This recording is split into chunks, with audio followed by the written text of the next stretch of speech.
வணக்கம். 2 நாளைக்கு முன்னாடி தாங்க சொல்லிட்டு இருந்தேன், புட்டு குட்டி போட போகுதுன்னு சொல்லி ஷார்ட்ஸில். 2 நாளைக்கு அப்புறமே வந்து புட்டு குட்டி போட்டுருச்சு. ஒரே ஒரு குட்டி தாங்க போட்டுச்சு.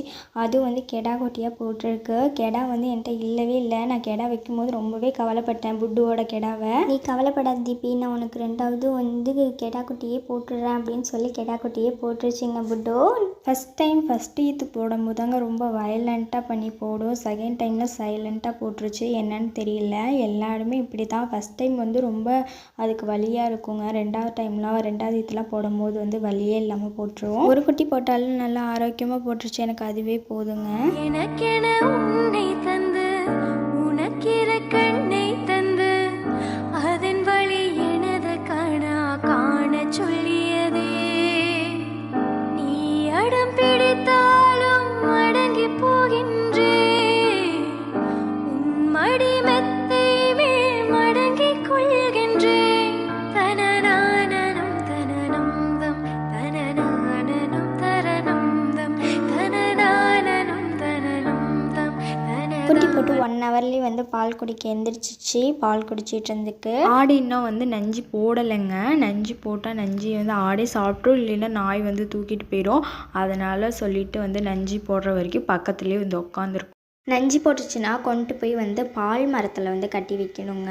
ஒரு கவரில் போட்டு கீழே வேறு எங்கேயும் போடக்கூடாது. பால் மரத்தில் தான் கட்டி வைக்கணும்னு சொல்லுவாங்க. நைட் டைம்லலாம் வந்து கொடாப்புக்குள்ளே போட்டு அடைச்சி வச்சிடணுங்க. குட்டியை ஒரு மாதத்துக்கு அடைச்சி வச்சுருக்கலாம். ஏன்னா வந்து குட்டி ரொம்ப சின்னதாக இருக்கிறனால நாய் ஒரு 2-3 நாய் சேர்ந்துச்சுன்னா வந்து தூக்கிட்டு போயிடுங்க நைட்டோட. அதனால் வந்து கொடாப்புக்குள்ளே போட்டு நம்ம வந்து அடைச்சி வச்சுக்கலாம். ஆடு மட்டும் தாங்க மேய்ச்சலுக்கு போவோம். குட்டியெல்லாம் வந்து மேய்ச்சலுக்கு விட மாட்டோம். மேய்ச்சலுக்கு போயிட்டு காலையும் சாயந்தரமும் மேய்ச்சலுக்கு போயிட்டு வந்துச்சுன்னா கொஞ்சம் வந்து தண்ணி குடிக்க வரும்போது அந்த பருத்தி கொட்டை புண்ணாக்கு இருக்குல்லங்க, அதை கொஞ்சம் வந்து தண்ணியில் நம்ம கலந்துட்டோம். அந்த தண்ணியை வந்து குடிச்சிதுன்னா பால் கொஞ்சம் நல்லா வந்து சுரக்கும். பால் நிறையா இருக்கும்.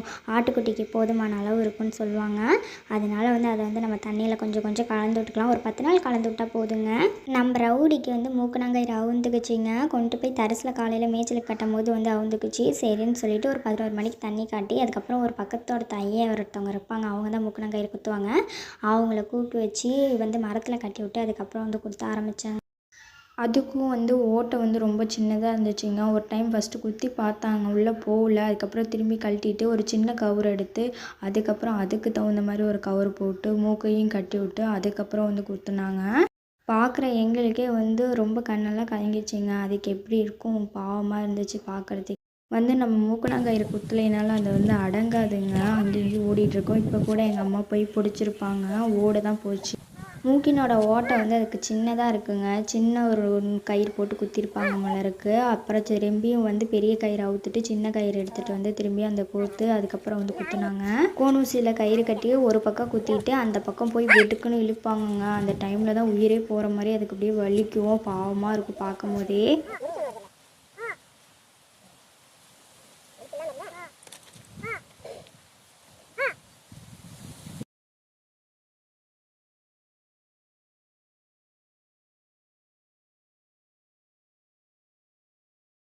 பாவங்க, கண்ணெல்லாம் கலங்கி போச்சு. அழுதுகிட்டே இருந்துச்சு இன்றைக்கி சாயந்தரம் வரைக்கும்.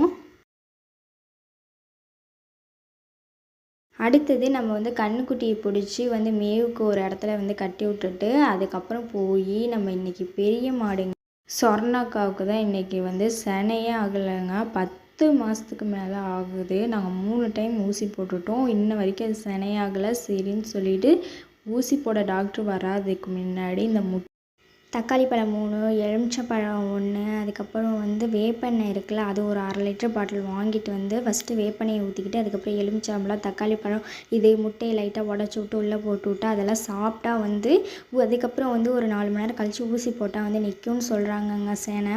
அந்த டைம் வந்து நாங்கள் ட்ரை பண்ணி பார்க்கலாம் அப்படின்னு சொல்லிட்டு மரத்தில் கட்டி வச்சு ஊற்றலாம் அப்படின்ட்டு போனோம். இங்கே வந்து சரி வரல இந்த தென்னை மரத்தில். அதனால் சொல்லிட்டு தனியாக முருங்கை மரத்துக்கிட்ட கொண்டு போய் கட்டி அப்பா அம்மானால் வந்து முடியல. அப்புறம் செல்லை வச்சுட்டு நானும் போய் பிடிச்சேன். வாயை திறக்கவே முடியல. பிடிச்சி எல்லோரும் கீழே தள்ளி விட்ருமோல அந்த அளவுக்கு பண்ணுச்சு வேலையெல்லாம். சேட்டையெல்லாம் நீங்களே பார்த்தாலே தெரியும் அது என்னென்ன பண்ணுது அப்படின்னு சொல்லிட்டு எல்லாரையும் பிடிச்சி கீழே தள்ளி விட்டுட்டு உட்காந்துச்சுங்க. உள்ளே போடுறதெல்லாம் வெளில தள்ளுது. திங்கவே மாட்டேங்குது. தக்காளி நார்மலாக செடியில் இருந்தால் போய் திங்குங்க. நம்ம கொடுக்கும் போது அந்த தக்காளி பழத்தை திங்கவே மாட்டேங்குது. வெளில தள்ளுது. இவங்க ஏதோ கொடுக்குறாங்க. நீ தின்னு தான் ஆகணும் அப்படின்னு சொல்லிட்டு நாங்கள் வந்து வாய்க்குள்ளே திரும்ப திரும்ப எடுத்து போட்டு விட்டு அதுக்கப்புறம் வந்து வாயை மூடிட்டோங்க. அதுக்கப்புறம் எப்படி இருந்தாலும் சாப்பிட்டு தான் ஆகணும்னு எப்படியோ ஒன்று சாப்பிட்ருச்சு. ஆனால் நீங்களாம் மாடு வந்து சனையாகலைன்னா என்னென்ன பண்ணுவீங்க அப்படின்னு சொல்லிட்டு சொல்லுங்கள். மாடு வச்சுருக்கவங்க, விவசாயம் பண்ணுறவங்க வீடியோ பார்த்தீங்கன்னா நீங்கள்லாம் என்ன பண்ணுவீங்க அப்படிங்கிறத கமெண்டில் சொல்லுங்கள். நானும் வந்து ட்ரை பண்ணி பார்க்குறேன்.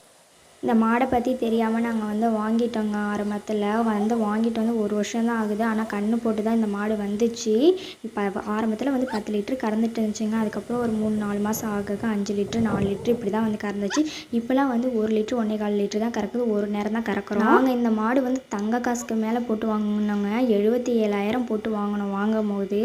இப்போ இது வந்து 20,000த்துக்கு கூட போகாது போல். அந்த லட்சணத்தில் இருக்க மாடு உடக்கானாட்டை. முன்னாடிலாம் வந்து காளை இருந்துச்சுங்க. அதனால கொண்டு போய் அப்போல்லாம் வந்து ஒரு 10-15 வருஷத்துக்கு முன்னாடி சேத்தை கொண்டு போனாங்க. இப்போல்லாம் வந்து எங்கெங்க காளையே இல்லைங்க. எங்கே கேட்டாலும் காளை இல்லைன்னு சொல்கிறாங்க.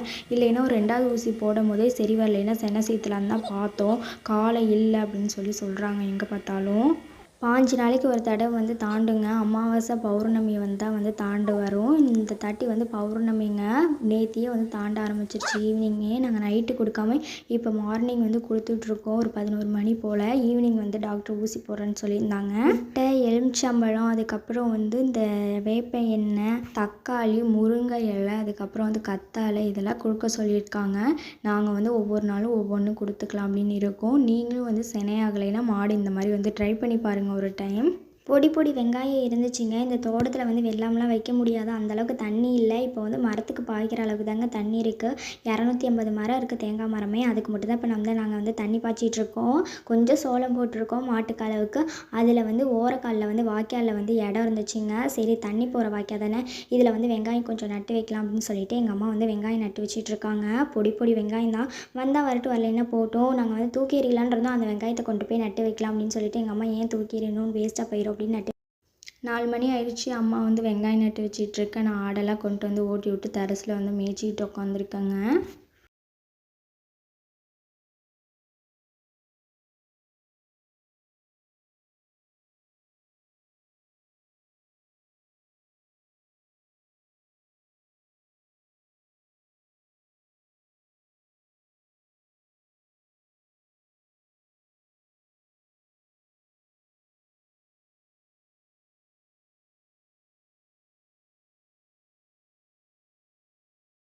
ஆடுலாம் வந்து கண்ணு சிமிட்டுறதுக்குள்ளே அப்படியே சோளக்காட்டுக்கு வந்து மேய வந்துடுதுங்க. அங்கெல்லாம் வந்து பச்சைப்புல் இல்லையாம்மா, இதுதான் பச்சைப்புல் மாதிரி அதுக்கு தெரியுது. பாருங்கள் எவ்வளோ கொழுப்பு பண்ணுதுங்க இதுங்கெல்லாம். இந்த 10 வெள்ளாடை வச்சு மேய்க்கிறதுக்கு நம்ம வந்து ஒரு 100 உடுப்படி செம்பிளி ஆடு கூட வச்சு மேய்ச்சிட்டு போயிடலாங்க. அந்த அளவுக்கு சேட்டை கட்டுதுங்க இதுங்கெல்லாம். சினை ஊசி வந்து ரொம்ப நாள் வந்து நல்லா இருக்கணும், சாகாமல் இருக்கணும் அப்படிங்கிறனால வந்து லிக்விட் நைட்ரஜனில் தாங்க வந்து அந்த சினை ஊசி வந்து போட்டு வச்சுருப்பாங்க. அதை எடுத்து அதுக்கப்புறம் நம்ம ஒரு வாளியில் தண்ணி எடுத்துகிட்டு வர சொல்லுவாங்க. அந்த தண்ணியில் ஒரு 5 நிமிஷம் போட்டு வச்சு அதுக்கப்புறம் ஒரு சிரஞ்சி பெருசாக வச்சுருப்பாங்க. அந்த சிரஞ்சியில் வந்து அதுக்கப்புறம் அதை வந்து செட் பண்ணி அதுக்கப்புறம் அதை கட் பண்ணி விட்டு தாங்க போய் ஊசி போட போவாங்க. கழிவெல்லாம் வந்து வெளியே நீக்கிட்டு அதுக்கப்புறம் வந்து கர்ப்பப்பை எங்கே இருக்குது அப்படின்ட்டு கை விட்டு பார்த்துட்டு தாங்க அதுக்கப்புறம் அந்த ஊசி போடுவாங்க. நல்லா இருக்கா, ஆரோக்கியமாக இருக்கா, பருவத்தில் இருக்கா அப்படின்னு வந்து பார்ப்பாங்க.